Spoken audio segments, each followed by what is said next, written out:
Amistad íntima con Dios. Suena increíble, ¿verdad? La idea de tener una relación así cercana con el creador del universo es algo que te acelera el pulso. Pero hay un ingrediente clave en esa amistad que muy a menudo se nos escapa o lo malinterpretamos: el santo temor. Y aquí es donde la cosa se pone interesante, ¿no?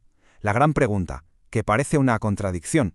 ¿Cómo es posible que el temor sea la puerta para acercarnos a Dios en vez de un muro que nos separe? Pues vamos a meternos de lleno en esto, porque la respuesta es absolutamente clave para una fe que sea real, que esté viva. Venga, vamos al lío. Para entender qué es de verdad el temor de Dios, lo primero, lo más importante, es aclarar qué no es. Porque hoy en día, cuando oímos la palabra temor, pensamos en pánico, en terror, en algo negativo. Pero creedme, el concepto bíblico es otra cosa completamente distinta. Fijaos en esta tabla porque el contraste es fundamental. Por un lado tenemos el miedo de Adán y Eva, ese terror que nace del pecado y que te empuja a esconderte, a poner distancia. Pero el temor de Dios es justo lo contrario, es una reverencia que nace cuando empiezas a descubrir quién es Él de verdad. Es un asombro ante su grandeza que no te aleja, sino que te acerca con humildad. Y lo mejor de todo es que no tenemos que andar especulando. La propia palabra de Dios nos da definiciones súper claras y directas. Vamos a explorar 3 de las más importantes para que nos quede un concepto bien sólido. La primera definición, que la encontramos en Proverbios, en el capítulo 8, es radical. El temor de Jehová es aborrecer el mal. Ojo, no dice que es solo evitar el mal para que no te pillen. No, es llegar a adoptar la misma perspectiva de Dios. Es alinear tanto nuestro corazón con el suyo que acabamos odiando lo mismo que Él odia, lo que ofende su santidad. La segunda pista nos la da Malaquías, capítulo 2. Habla de estar humillado delante de mi nombre. El nombre de Dios representa todo lo que Él es, su esencia.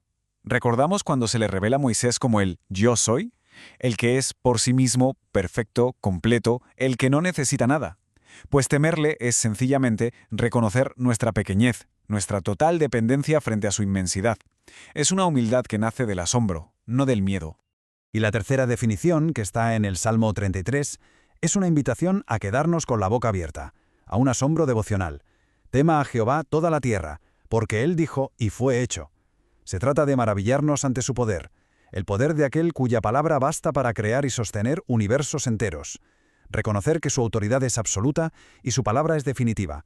Eso es lo que inspira un temor reverente. Muy bien, entonces, si juntamos estas 3 piezas del puzzle, odiar el mal, tener una humildad reverente y asombrarse ante su poder, el resultado práctico, el que se ve en la vida de una persona, es inevitablemente uno: la obediencia.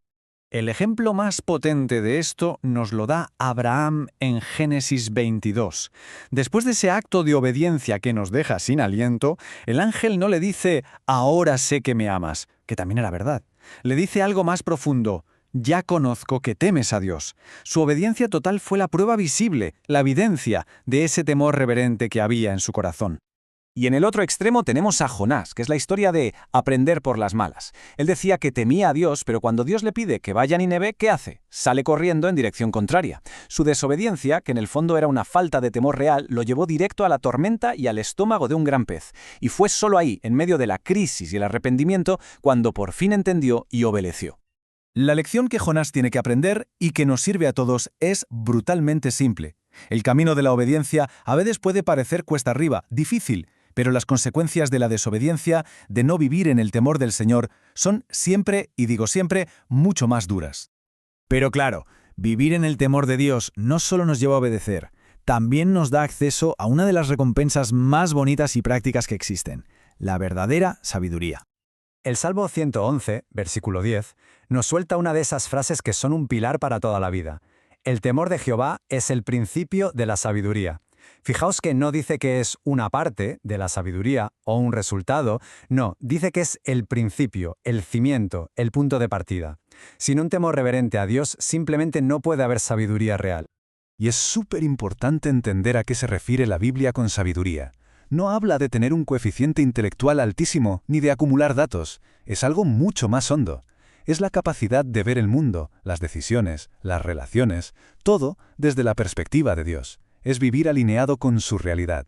Y lo más fascinante es que esta sabiduría crece en proporción directa a nuestra santidad, que, como ya hemos visto, nace del temor de Dios.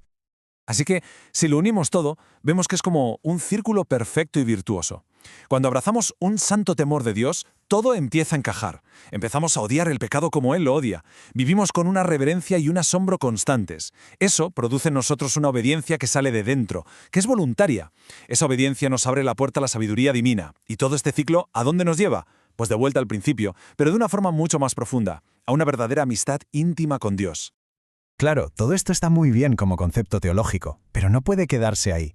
La verdad de Dios siempre nos hace una llamada personal, nos invita a pararnos, a pensar y a que eso nos mueva a la acción.